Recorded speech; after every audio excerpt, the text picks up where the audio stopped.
Président. Monsieur le Président, Mesdames, Messieurs les élus, Président, il y a un an, vous aviez souligné que nos plénières étaient trop chargées et le débat pas toujours réel.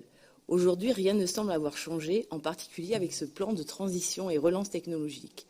En effet, notre Assemblée doit se prononcer sur cette délibération de 368 pages disponible très tardivement mardi soir, empêchant toute possibilité de proposer des amendements, puisqu'il ne nous restait plus que 2 jours avant l'envoi qui est le jeudi soir.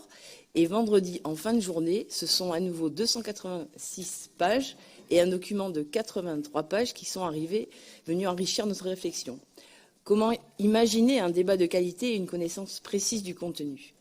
Il y a urgence à relever le défi climatique et à répondre aux crises sanitaires et économiques qui ne font que débuter. Mais il y a urgence également à avoir plus de démocratie et de transparence. Prendre un peu de temps et échanger nous aurait permis d'avoir un plan de transition encore plus pertinent et opérationnel, la prochaine plénière étant dans 6 semaines. Sur le contenu du plan lui-même, et si nous saluons l'articulation des actions avec notre feuille de route Néoterra et le décloisonnement des actions des filières, bien des mesures sont encore trop cosmétiques, voire carrément incompatibles avec les enjeux de la transition écologique. Notre groupe regrette que la dimension transition ne soit pas davantage au centre. Je prendrai 3 exemples. D'abord, le soutien à l'avion vert.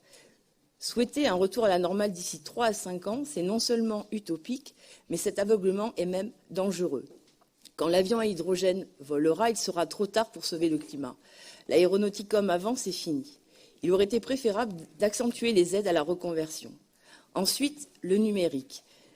Alors que l'opinion publique réclame un débat sur la 5G pour clarifier les enjeux environnementaux et socio-techniques liés à ces technologies, la région se prépare à soutenir le développement de futures applications. Ce n'est pas la bonne méthode.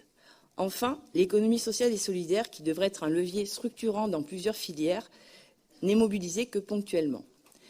Nous souhaitons également porter un point de vigilance. Les forêts et nos ressources alimentaires ne doivent pas être transformées en matières premières pour l'industrie. Nous souhaitons néanmoins saluer plusieurs mesures qui vont dans le bon sens. Les acteurs de la filière cuir-textile ont des actions très riches et sont force de proposition. Pour le nautisme, le soutien à la recherche pour verdir les flottes et à la formation est une très bonne chose pour préparer le futur, pour un transport de personnes et des marchandises en alternative au transport plus classique. Relocaliser les activités de l'industrie pharmaceutique et de matériel de base comme les masques va permettre de créer des emplois durables et des approvisionnements en circuit court. Nous sommes également très satisfaits pour le projet d'articuler la production et le recyclage des batteries. Le soutien aux TPE et PME pour développer des alternatives aux géants du commerce en ligne sont aussi une bonne chose. Toutes les actions en faveur de la culture sont positives, mais la région, comme toutes les collectivités, doivent changer de logique. Désormais, ne plus subventionner uniquement les projets, mais les faire émerger. Seule la commande publique permettra d'atténuer l'impact d'une saison 2020 anéantie.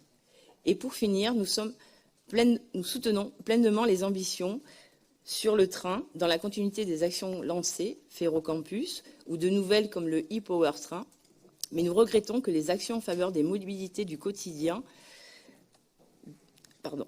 ne soit pas plus étayée. La région doit encourager la transformation des déplacements du quotidien dans les villes comme dans les territoires ruraux, en encourageant l'intermodalité et favoriser l'essor du vélo et de la marche.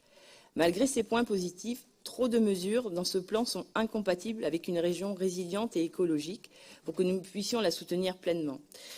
D'autant que, malgré de nombreuses demandes de notre groupe, les aides ne sont toujours pas conditionnées à des critères d'éco-conditionnalité. Pour toutes ces raisons, notre groupe s'abstiendra sur cette délibération.